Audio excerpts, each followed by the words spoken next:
सुप्रभात मेरे प्रिय विद्यार्थियों। आपके यूनिट टेस्ट होने वाले हैं।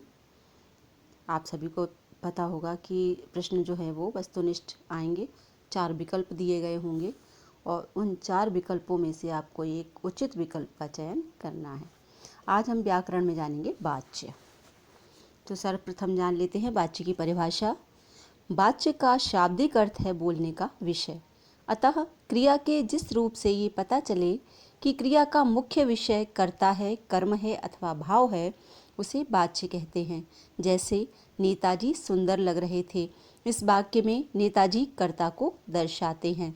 बाल गोविंद भगत खेतीबाड़ी कर रहे हैं, इस वाक्य में खेतीबाड़ी कर्म को दर्शाती है। उससे रोया नहीं जाता, इस वाक्य में रोना भाव को दर्शाता है। वाच्य के भेद। वाच्य के मुख्यतः 2 भेद होते हैं, कर्तवाच्य और अकर्तवाच्य। अकर्तवाच्य के भी 2 भेद होते हैं, जिन्हें कर्मवाच्य और भाववाच्य के नाम से जाना जाता है। फ्लो चार्ट देखिए। वाच्य, कर्तवाच्य और अकर्तवाच्य। अकर्तवाच्य के 2 भेद हैं, कर्मवाच्य और भाववाच्य। अब जानते हैं कर्तवाच्य। क्रिया के रूपांतर से जब वाक्य में कर्ता की प्रधानता का बोध होता है, अर्थात जब क्रिया का संबंध कर्ता से हो, तो वह वाच्य कर्तवाच्य कहलाता है।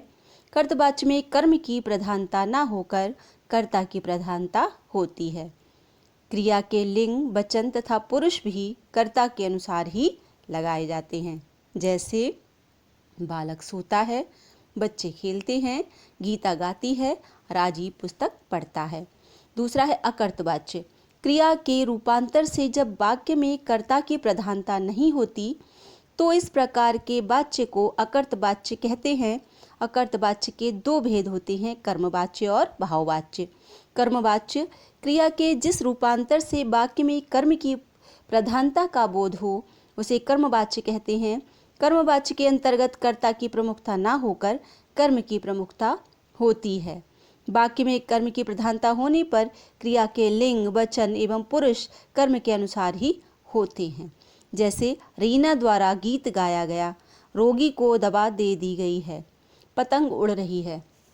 भाववाच्य क्रिया के जिस रूपांतर से वाक्य में कर्ता या कर्म के बदले क्रिया या भाव की प्रधानता होती है, उसे भाववाच्य कहते हैं। ऐसे वाक्यों में क्रिया के लिंग, वचन तथा पुरुष भाव के अनुसार होते हैं।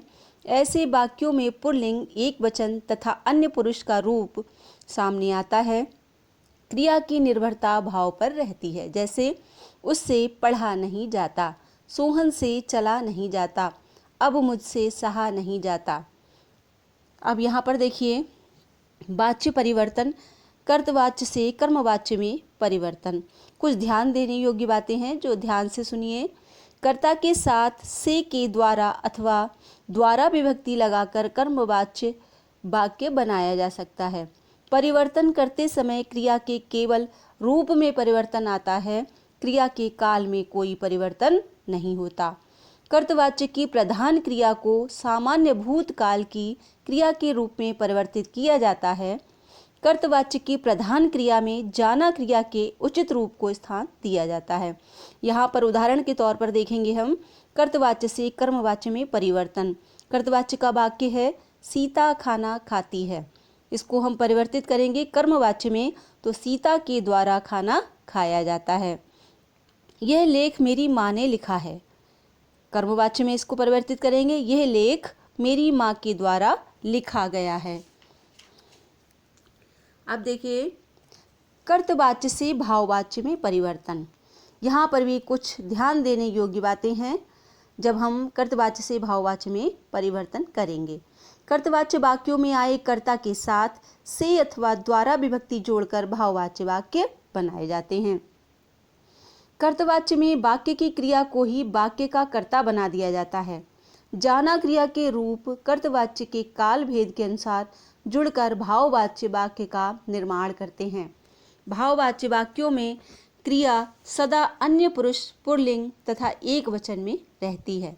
यहाँ पर वाक्य देखिए, उदाहरण के लिए युवराज पढ़ रहा है, ये वाक्य है कर्तवाच्य का, इसको भाववाच्य में हम परिवर्तित करेंगे, युवराज द्वारा पढ़ा जा रहा है। मैं अब नहीं चल पाता। कर्तवाच्य का वाक्य है मुझसे अब नहीं चला जाता। पान वाला नया पान खा रहा था। पान वाले के द्वारा नया पान खाया जा रहा था। वाच्य संबंधी स्मरणीय तथ्य। कर्तवाच्य में क्रिया का संबंध कर्ता से होता है। कर्मवाच्य में क्रिया का संबंध कर्म से होता है। भाववाच्य में क्रिया स्वयं प्रधान होती है। भाववाच्य में एक से अधिक क्रियापद होते हैं। सहायक क्रिया के रूप में जाना क्रिया के रूपों का प्रयोग होता है तथा मुख्य क्रिया अकर्मक होती है। आशा करते हैं कि आपको वाच्य समझ में आए होंगे।